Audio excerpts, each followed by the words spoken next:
o nosso próximo painel. Nakagawa, volta para cá, de volta aqui para mediar o painel que tem como tema Potências Regionais, Desafios Nacionais. Já está aqui entre nós. É o nosso último painel do dia de hoje, né? Painel de número 5. E para se juntar ao NACA, vem para cá, então, por favor, o governador de Minas Gerais, Romeu Zema. Onde está chegando aqui até nós. Já vi, já está subindo aqui no palco. Seja muito bem-vindo, governador. Aplausos da nossa plateia, por favor.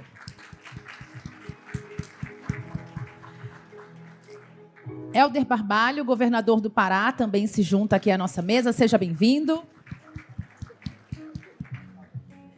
O governador do meu estado, Rio de Janeiro, Cláudio Castro. Seja bem-vindo, por favor.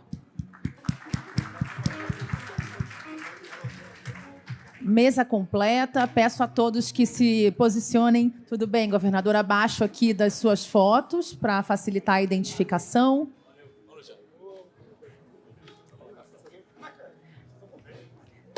E a palavra é sua, NACA, que comanda aí essa conversa.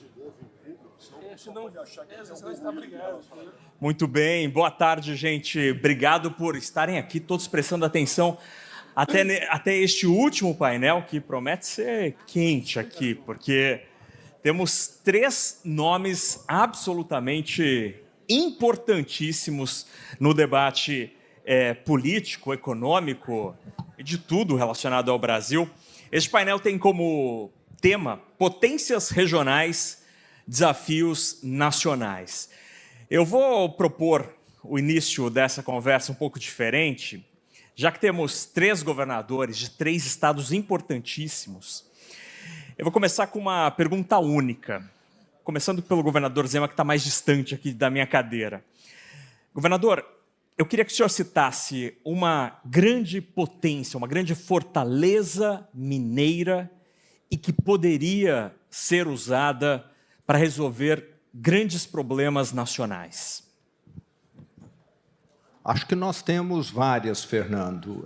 Minas Gerais, nessa gestão nossa, que já tem 6 anos e meio, multiplicou por 28 a geração de energia fotovoltaica. Hoje, Minas Gerais produz desse tipo de energia renovável quase que o equivalente a uma Itaipu. Então, nós estamos prontos para recebermos indústrias, investimentos, avançamos muito com Trilhas de Futuro, que é o maior programa de formação de mão de obra técnica do Brasil, mais de 140 mil jovens formados, que é outro ingrediente escasso no mercado, e estamos reformando a infraestrutura do Estado, no que diz respeito principalmente a estradas, já que o último governo nos deixou um Estado numa condição bastante precária.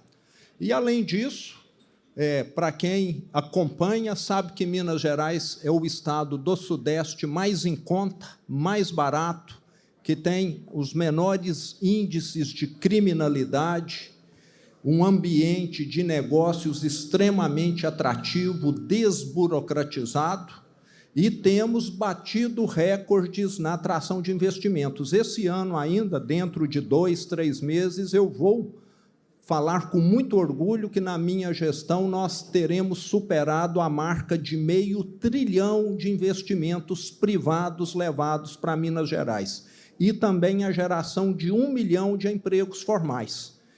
Esse R$500 bilhão, que é equivalente a 90 milhões de dólares e 1 milhão de empregos, faz diferença em qualquer país do mundo. Imagine num estado como Minas Gerais. Então, Minas já está recebendo e, no que depender de nós, vai continuar recebendo.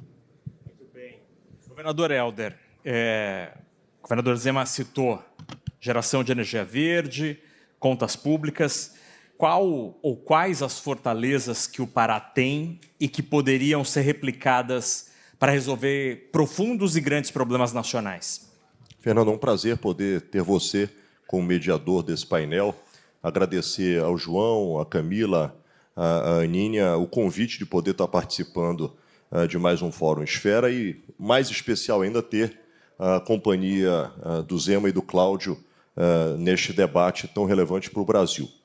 O Estado do Pará hoje tem a oportunidade de ser protagonista da agenda do desenvolvimento sustentável do nosso país e, claro, se posicionando como líder desta agenda no âmbito global.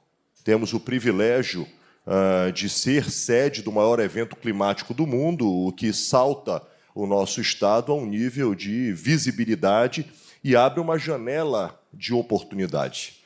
E falar no Estado do Pará, certamente, é falar nas oportunidades de um Estado que consegue congregar no seu território 75% de floresta, floresta nativa, floresta amazônica, e nos 25% de áreas que já houveram manejo de solo, conciliar algumas estratégias econômicas que devo ressaltar aqui: a produção de alimentos. Hoje nós somos o segundo maior rebanho bovino do Brasil e temos cada vez mais impulsionado a produção de alimentos como uma importante vocação de geração de emprego, renda e desenvolvimento. E a mineração. A mineração, junto com Minas Gerais, somos os dois maiores estados, províncias minerárias, o Pará, inclusive, neste ano, exercendo o papel de maior província minerária do nosso país. Além do contexto das oportunidades econômicas, nós estamos posicionados num corredor logístico que consolida o Estado do Pará como profundamente atrativo pela sua posição dos portos do norte do Brasil, com destaque no eixo oeste a Miritituba, conectando a logística de escoamento de grãos do centro-oeste brasileiro, e mais no eixo a leste, através de Vila do Conde, sendo o porto que mais cresce em percentual de movimentação de carga entre todos os portos do Brasil, pelo posicionamento de proximidade, seja com a América do Norte, seja com a Ásia, através do Canal do Panamá, seja com a Europa. Portanto, com esta diversidade econômica, o Estado vive um momento extremamente especial da sua economia. Acaba de ser dito a respeito da projeção de crescimento do PIB. O Pará está em terceiro estado com maior perspectiva de crescimento do PIB entre todos os estados do Brasil, estando atrás apenas do Mato Grosso e do Mato Grosso do Sul, portanto, duas potências do agro brasileiro. Portanto, nós, neste contexto, nós temos buscado fazer a convocação para as oportunidades do desenvolvimento sustentável.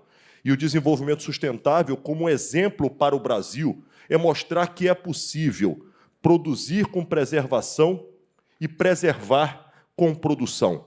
Não entrar nesta discussão ideológica de que quem produz é inimigo de quem preserva é inimigo de quem produz. É possível nós conciliarmos o uso do solo. Agora, também é necessário aproveitar do protagonismo de ser sede do maior evento climático do planeta para fazer um grande chamamento para a construção de uma valorização de floresta viva, de floresta em pé, com a perspectiva de mercado de carbono como nova commodity, de construção das soluções das neutralizações de emissões, a oportunidade de financiamento climático advindo da natureza, para que nós possamos encaminhar para que o Brasil seja líder na agenda da sustentabilidade em todo o planeta, a partir do exemplo do Estado do Pará. Muito bem. Governador Cláudio, já que o Brasil não pode ter as lindas praias do Rio de Janeiro, nem a paisagem do Rio, o que o Estado do Rio de Janeiro tem como fortaleza que poderia ser um exemplo para resolver um grande problema nacional? Em primeiro lugar, uma excelente tarde a todos. Queria cumprimentar o João, a Aninha, queria cumprimentar a Camila, o Bruno, meus colegas, Helder e Zema, a nossa primeira-dama do Pará, que sempre acompanha o nosso governador. Fernando, mais uma vez, uma honra ser mediado por você, imprensa, diversos empresários, amigos que estão aqui, meu querido Pier Paolo, que está aqui também, enfim, muita gente amiga. Uma honra estar mais um ano nesse seminário Esfera. Você me bota numa situação difícil, né? Porque se eu não falar das praias, alguém vai reclamar que eu não falei do turismo. Mas essas não dá para... Se eu não falar da logística, se eu não falar da logística, alguém vai falar, pô, mas e a logística? Se eu não falar do segundo maior parque industrial do Brasil, vamos falar, e a indústria? Então, o Rio realmente, você me põe numa situação difícil, mas não tem como não enxergar o Rio como a capital energética do Brasil. Mês passado, a gente bateu 89% da produção nacional de petróleo e 78% da produção nacional de gás natural. Eu entendo que o gás natural é o combustível da transição. A transição energética passará pelo gás natural. O Brasil tem tudo para ser uma potência, inclusive de venda de energia limpa, de atração de negócios através de energia limpa. Você tem a China estudando o Porto do Açu, você tem diversos outros países querendo utilizar essa questão do gás natural. Então, acho que o Rio tem essa grande potencialidade, uma potencialidade que diversos países criaram maravilhosos fundos soberanos que hoje financiam as suas economias e que no Brasil isso é muito mal utilizado, muito mal gasto. Poderia ter o petróleo, royalties de petróleo, poderiam ser utilizados, sim, para o abatimento de dívida, para o Brasil ser mais sustentável, para, como disse o Mauro Mendes, a gente não está gastando 50 vezes a amortização de juros do que a gente tem de investimento no Brasil. E esses royalties, essa riqueza que advém do petróleo, poderia ser usado de uma forma estruturante no Brasil, para gerar equilíbrio. Por exemplo, no estado do Rio de Janeiro hoje, o royalties ele serve para o equilíbrio das contas públicas. Não tem R$1 sequer de gastança de royalties e de participação especial. Você tem hoje uma busca incessante no Rio de Janeiro pelo equilíbrio fiscal. Na verdade, você tem uma gama de governadores hoje que, ao invés de quererem fazer gastança, tem o Zema, o Eduardo Leite, o Caiado, governadores que pegaram estados destruídos e que, ao invés de, como seus antecessores, buscarem endividamento, buscarem gastança, buscarem deteriorar as suas riquezas, hoje lutam incessantemente pelo equilíbrio fiscal. Porque, através do equilíbrio fiscal, a gente vai ter o verdadeiro equilíbrio político, equilíbrio financeiro, a gente vai ter um potencial de negócios. Ninguém quer ir para um lugar desequilibrado. E quando você vê Rio, São Paulo, Minas, afundados em dívidas com indexadores que só fundos abutres têm, você vê que o Brasil, na verdade, amassa quem poderia estar produzindo, quem poderia estar gerando superávit, quem poderia estar usando riqueza. A União virou uma grande agiota dos estados e gasta muito mal um recurso que diversos países que têm fundos soberanos utilizaram exatamente a riqueza do petróleo, que está concentrado muito aí em Rio, São Paulo e um pouquinho no Espírito Santo. E tem agora a margem equatorial, que eu espero que esteja disponível para o povo brasileiro em breve. Vamos falar da margem equatorial. Agora, governador, o senhor mencionou a importância do petróleo como sendo uma fonte de receita para o Estado do Rio de Janeiro ou para a União. A gente observou nos últimos dias uma discussão em Brasília da possibilidade de aumentar algumas alíquotas, alguma parte ali do governo federal em receber recursos provenientes da produção de petróleo para um arremendo ali para uma coisa do momento para tentar melhorar as contas de 2025. Esta saída foi muito criticada pelo setor de óleo e gás. Que te parece? Parece que isso pode tentar resolver um problema, mas gerar um outro, por exemplo, afastando o interesse do capital estrangeiro no óleo e gás do Brasil? Não afastará o interesse. Isso não existe. Isso é uma forma de pressão do setor, e eu entendo o setor querer ser mais competitivo. Quem tem petróleo venderá o petróleo, até porque você tem outros países armazenando o que tem ainda e comprando dos outros, mas é o desperdício de um grande ativo. A União não quer usar o que vem do petróleo de uma forma estruturante. Ela quer usar como rombo de sua gastança. E esse é o erro. O erro não é pegar um ativo e dizer o seguinte: vou gerar o equilíbrio através de até mesmo não utilizar da maneira que deveria, mas eu tenho um foco, eu tenho uma meta, eu tenho um plano para chegar. Isso é absolutamente aceitável. O brasileiro faz isso. Às vezes você tem que quitar uma dívida, você fala, ó, eu não vou viajar esse ano, eu não vou no cinema esse ano, eu não vou, porque eu vou pagar essa minha dívida para que depois eu possa ter saúde fiscal para fazer tudo o que eu quero fazer. Mas a União quer pegar um ativo fantástico e quer, na verdade, continuar um processo de gastança. Então, é jogar um ativo que poderia ser o início do equilíbrio, poderia ser utilizado na busca incessante pelo equilíbrio, ela usa para mascarar a sua gastança. Governador Helder, o senhor mencionou que uma das fortalezas hoje do Pará é a economia sustentável, e como os números são exuberantes, né? Pouca gente sabe que o segundo maior rebanho está no Pará e não, sei lá, no Mato Grosso do Sul ou no sul do Brasil. Ao mesmo tempo, a gente tem uma discussão muito importante hoje, do ponto de vista energético, da margem equatorial. Eu queria ouvir do senhor como conciliar estas duas agendas, que me parecem absolutamente essenciais, ter segurança energética sem descuidar do planeta. Como conciliar essas duas agendas? Há contradição nisso, especialmente pensando na COP? Primeiro, Fernando, eu acho que é um debate que tem que ser tratado no campo da honestidade. A honestidade da informação. Quando se coloca que a bacia amazônica se busca dar uma conotação como se a exploração da margem equatorial acontecesse dentro da floresta amazônica. Nós estamos falando de uma área de pesquisa que está a 540 quilômetros da foz do rio Amazonas, em mar aberto, portanto, em águas profundas, em que, nesta mesma bacia, outros países já estão em plena exploração. O segundo ponto necessário do uso da honestidade nós estamos discutindo exploração de combustível fóssil e sermos capazes de continuar sendo um país em desenvolvimento, abdicando do combustível fóssil? Portanto, nós precisamos compreender que o Brasil, neste momento, não pode abrir mão do combustível fóssil para a manutenção do desenvolvimento do nosso país. Portanto, não é querer ou não querer, é necessitar, e nós necessitamos disso.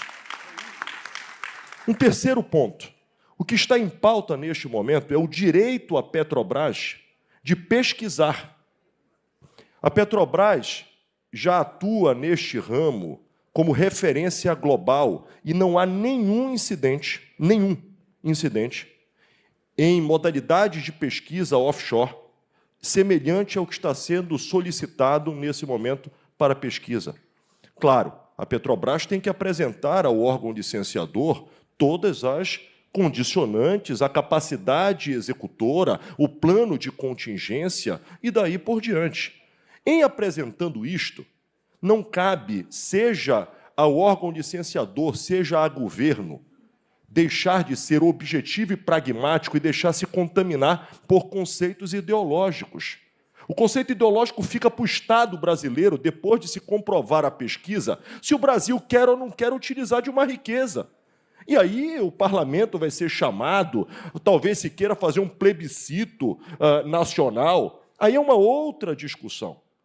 Portanto, o que eu defendo é o direito à pesquisa mediante cumprimento das condicionantes por parte da Petrobras e chamar a Petrobras a partir da exploração de uma riqueza nacional para que ela financie a transição energética, acelerando o processo de transição para que o Brasil possa, daqui a 20 anos, daqui a 30 anos, dizer: nós somos capazes de ser autossuficiente a outras matrizes energéticas que não mais sejam a de combustíveis fósseis.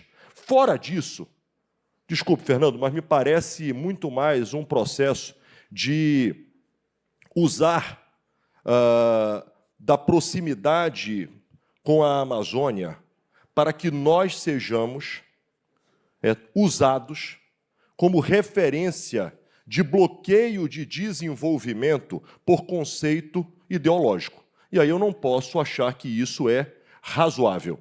Eu disse outro dia, Cláudio, até por lealdade na nossa relação, eu não posso crer que seja razoável dizerem que não se pode pesquisar a 540 quilômetros da foz do Amazonas se tem ou não tem petróleo, se a 200 quilômetros da praia de Copacabana tem uma perfuração do campo, de campos a 200 quilômetros da praia de Copacabana. Quer dizer que em Copacabana pode, mas lá na Amazônia nós não temos direito a ter oportunidade de ver as nossas riquezas serem transformadas em melhoramento social. Nós estamos fadados a ser refém da nossa riqueza.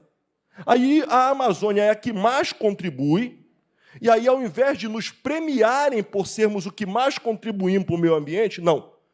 Aí tem que ter o pior IDH do Brasil, tem que ter taxas de desenvolvimento humanos precários, tem que ter desemprego elevado, tem que ter escassez de acesso à qualidade de vida. Portanto, o que eu desejo é pesquisa, é ciência, é menos ideologia e é decisão programática para que a gente possa desenvolver o Brasil. Tem lenga-lenga, governador? Como? Tem lenga-lenga, como diz o presidente Lula?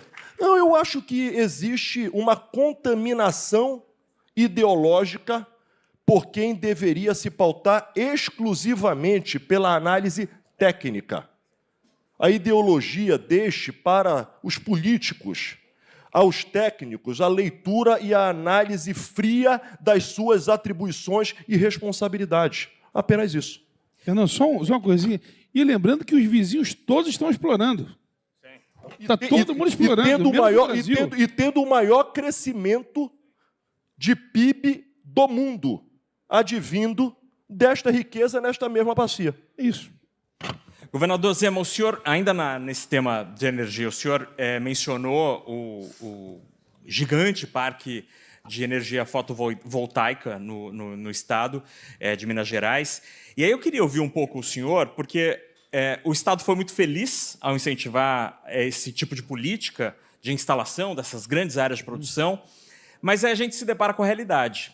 E a realidade hoje tem um nome bem esquisito, o tal do curtailment, que é o setor consegue gerar tanta energia, seja pelo sol, pelos ventos, mas a rede elétrica não comporta tanta energia assim, e hoje se desperdiça essa energia limpa. De quem é a culpa do curtailment? Fernando, primeiro eu quero deixar claro aqui para todos que foi só o Estado parar de atrapalhar que o investimento chegou. Até nós assumirmos o governo em Minas, só conseguia autorização para construir uma usina fotovoltaica quem era amigo do rei. E esse amigo do rei, Fernando, em vez de fazer o investimento, saía aí no mercado oferecendo autorização. Ó, eu te vendo. E vendia para quem pagava mais. Assim que eu entrei, exigi que a CEMIG fizesse um mapa que está na internet, quem quiser pode consultar, com todas as opções de conexão ao sistema elétrico da CEMIG. E nós saímos de 500 mega para 14 giga, nesse período aí de 6 anos. Então, um avanço extraordinário. E aí, de todo avanço, se advém problemas. E a rede, muitas vezes, fica com sobrecarga. Hoje, na maior parte do estado, nós já não temos mais localidades disponíveis para a construção de novas usinas. Mas a CEMIG está investindo 6, 7 bilhões por ano para reestruturar, refazer toda a sua rede. Lembrando que, no passado, a CEMIG, quem acompanha o setor de energia sabe, investiu o Brasil afora. Investiu em Belo Monte, Santo Antônio, lá no norte do país, investiu na Light, no Rio de Janeiro, na Renova, no sul da Bahia, e sabe quanto ela investiu em Minas? 0. Nós assumimos um estado onde muitas indústrias, para poder aumentar a produção, usavam energia de gerador a diesel. Isso já é passado, mas nós estamos trabalhando, são mais de 45 bilhões que a CEMIG está investindo para que nós venhamos a ter condição de transmitir essa energia. mas é um problema que ela só é gerada durante o dia, num dia de sol quente, mas teve efeitos colaterais bons, essa energia em excesso em Minas. Os reservatórios que estavam baixos há mais de 10 anos, Três Marias, Furnas, Ponte Nova, todos recuperaram o nível, ajudando na piscicultura, no turismo, em várias outras atividades. Mas tem sido uma luta avançar. Hoje, nós já temos muitos gargalos devido a esse excesso de energia que se passou a produzir em dias de sol. E, governador, em um minutinho, o senhor fala com muito carinho da CEMIG. Causa frustração entregar a CEMIG no processo de federalização? Não vai causar, por um motivo muito simples. Tanto o governo federal só vai aceitar nessa modalidade e, para nós, isso vai valorizar a empresa, que é transformá-la numa corporation. O governo federal terá direito a votos, mas não vai fazer politicagem na empresa, que é o grande temor. Lembrando que, na nossa gestão, ela mais do que triplicou de valor, por um motivo muito simples. Nós colocamos gente competente lá. Então, o governo federal não terá, vamos dizer, essa opção da politicagem como ela já foi usada no passado. Perfeito. A gente está aqui só temos, infelizmente, mais 6 minutos aqui.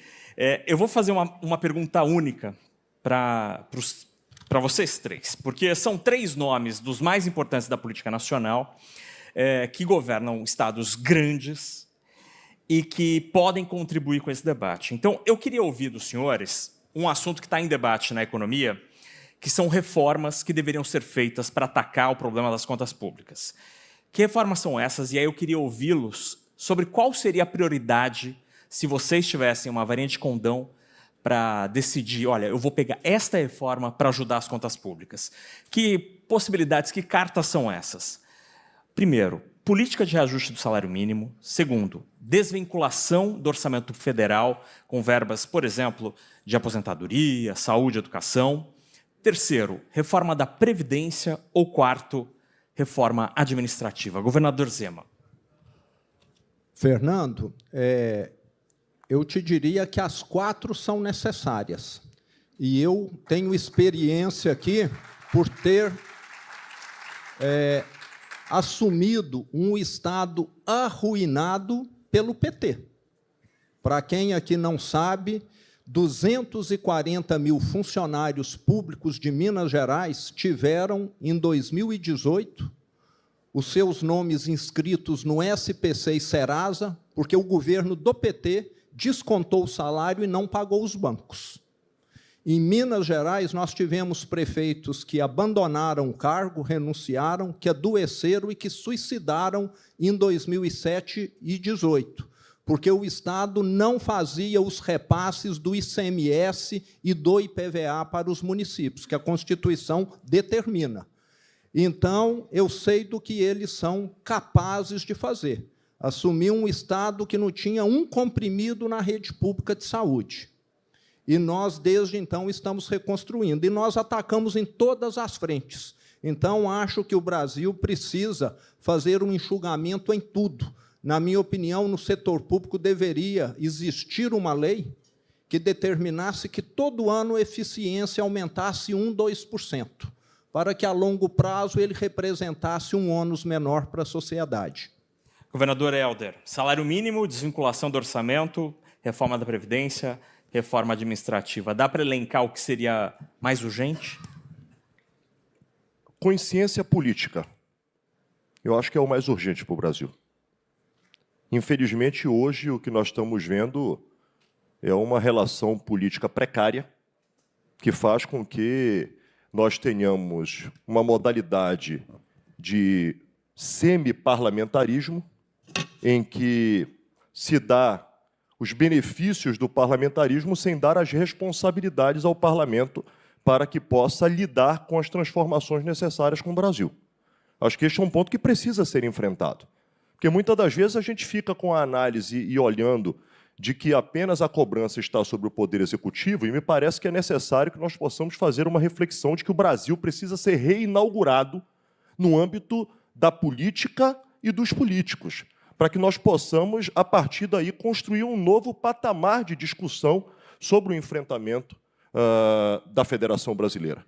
E acho que os exemplos dos estados devem ser levados como um exemplo de sucesso. O Zema pôde aqui fazer um relato e eu posso fazer o mesmo. O estado do Pará hoje gasta com folha de pagamento 39%. O estado do Pará tem uma média de investimento de 15% do seu orçamento ao ano para investimento. E, por isso, nós temos os saldos de obras, de investimentos, que certamente um dos mais importantes do nosso país. Nós fizemos reforma da Previdência. Nós temos hoje o estado menos endividado de todo o Brasil. Portanto, eu compreendo de que todos esses temas são profundamente relevantes. Agora, se nós não tivermos a capacidade, independente de quem está na presidência da República, se nós não tivermos a capacidade de reinaugurar e repensar a política no Brasil, hoje a crítica está sobre o presidente Lula. Se continuar esse modelo, o próximo presidente da República, se não for o atual reeleito, estará com prazo de validade de poucos meses, porque a estrutura da política nacional está completamente comprometida. Me incomoda, sinceramente, quando eu vejo a discussão de quem é que tem mais compromisso com o Brasil, de que a responsabilidade é de fulano ou é de Beltrano. Acho que todos têm que repensar. Repensar os erros do governo federal, que não enfrenta gargalos e necessidades, mas também fazer uma avaliação. É sustentável continuar com 50 bilhões de emenda impositiva dos parlamentares que não está conectado com as agendas estruturantes do Brasil? Então, apenas como uma amostra, porque acho que aqui nós temos uma plateia que é crítica e que, acima de tudo, independente de questões ou aproximações ideológicas, todos vocês querem que o Brasil dê certo e, independente de governo e da política, são a locomotiva para que o Brasil possa avançar e possa se desenvolver. Portanto, acho que nós precisamos fazer um chamamento à política nacional para construir um novo tempo para o nosso Brasil, colocando aquilo que nos une, acima de tudo, à frente, que é o interesse pela nossa nação. Então, governador Cláudio, vou mudar a pergunta para o senhor. Será que a primeira reforma, então, não é a do salário mínimo, não será a desvinculação, não será a previdência, não será a administrativa? O que o Brasil precisa mesmo é de uma reforma política? Acho que o Brasil precisa de uma reforma de drive. O drive ele tá errado. O drive está errado que você vai no legislativo, no executivo, todo mundo está falando em gasto. Um quer gastar com emenda, o outro quer gastar com cargo, o outro quer arrecadar mais para gastar mais. Eu acho que a gente, se não mudar o drive do gasto para o drive da eficiência, para o drive, para que você tirar dinheiro do empresário? Não é melhor deixar dinheiro do empresário para que ele faça investimento privado? Pergunta. Gente, o fundo é um só. O que a gente está falando, você vai pegar o mesmo dinheiro e vai deixar ele no empresário, ou você vai pegar o mesmo dinheiro e vai mandar para a União, para saber quem vai gastar com o quê. Ao fim e ao cabo, qualquer coisa diferente disso é retórica e legislação, aplicação de legislação. Mas o fato concreto é o seguinte, é um dinheiro só. O dinheiro que gira é um só. Em que mão ele estará? Uns defendem que ele esteja nas mãos do governo. Outros defendem que ele esteja na mão do capital. Qual gerará mais riqueza? Qual gerará mais desenvolvimento?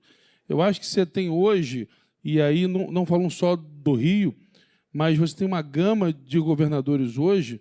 Em outras épocas, estaria todo mundo atrás de PAC. Hoje o pessoal quer equilíbrio. Você vai chamar todos os governadores aqui, o Mauro falou isso aqui antes, tem outros 3 falando o seguinte, cortei gasto, melhorei a eficiência, aumentei a arrecadação. Essa é a ideia da eficiência da máquina pública. Porque a gente não pode esquecer que, no final de 2022, as leis complementares 192 e 194 do Rio de Janeiro, por exemplo, tirou 10 bi por ano. De Minas tirou um pouquinho menos, tirou acho que 6 ou 7, do Pará tirou acho que 5 ou 6, que é o mesmo volume, é a mesma proporção. E os estados estão aí tentando se equilibrar. Por quê? Porque, na nossa visão, é muito mais importante entregar um estado equilibrado, onde as coisas funcionem, para que o empresário tenha tranquilidade de empreender, do que você ficar com dinheiro na mão, fazendo gastança simplesmente para aquilo dar voto. Enquanto a lógica for a do gasto, que reflete em voto, o país não sairá do lugar. E aí a reforma política é um dos caminhos, mas a reforma, talvez, do drive mesmo, mudar essa ideia, o seguinte, não é a teoria do gasto, deveria ser a teoria e a lógica do equilíbrio. E aí, no equilíbrio, sinceramente, o capital privado vai dar show, vai fazer com velocidade, vai gerar emprego, vai gerar riqueza, vai gerar empreendedorismo, porque agora a gente viu, em pesquisa recente, as pessoas não querem mais ter carteira assinada. As pessoas querem empreender. Você vai chegar no hospital hoje, qualquer um, não tem mais médico de carteira assinada. Ele tem a PJ dele e ele quer que a PJ dele seja livre, porque ele quer segunda está aqui, terça está aqui, quarta está aqui, quinta está aqui. Ele quer ter liberdade econômica. E essa liberdade econômica só vem com menos imposto e mais melhor gestão da máquina pública. Fora isso, é retórica. Muito bem, muito obrigado, governador Zema, muito obrigado, governador Helder, muito obrigado, governador Cláudio, pela ótima conversa aqui sobre como este jeito dos estados, quem sabe, sobe para a esfera federal. Obrigado.